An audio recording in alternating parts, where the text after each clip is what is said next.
Fulcrum au rappeur. Bienvenue dans cette première transmission dont le but sera de rassembler les dernières rumeurs, infos et théories sur ce qui va arriver dans l'univers Star Wars. On commence par une rumeur qui date de décembre 2020 mais qui a été révélée par une source de confiance qui ne se trompe que très rarement sur Star Wars. Making Star Wars a affirmé que des chasseurs Naboo, N1, avaient été créés pour des futurs plans dans la saison 3 de The Mandalorian. Il avait d'ailleurs révélé ces infos en même temps que celle de la présence du cockpit du Slave One sur le tournage de la saison 2, annonçant donc la présence de Boba Fett dans The Mandalorian.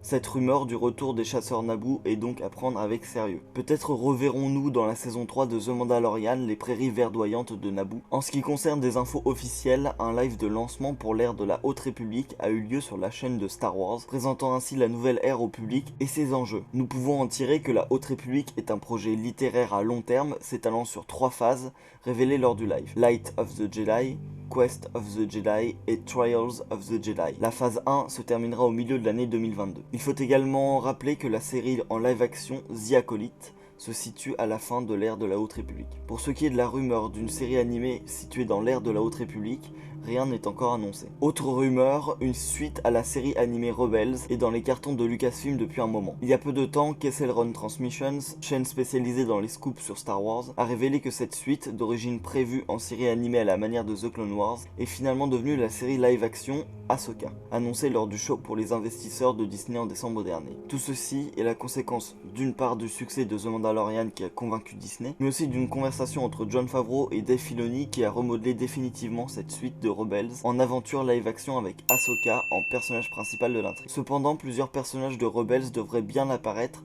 toujours selon Kessel Run Transmissions, dans cette série aux côtés d'Ahsoka, puisque l'intrigue sera centrée sur la recherche d'Ezra Bridger et donc du Grand Amiral Thrawn après leur disparition à la fin de Rebels.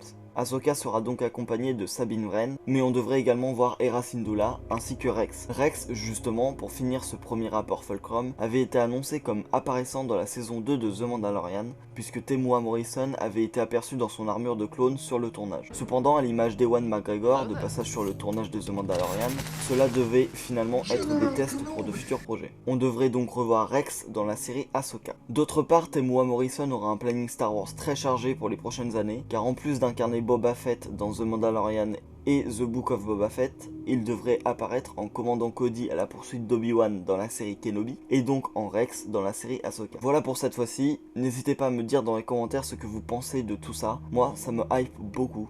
Fulcrum terminé.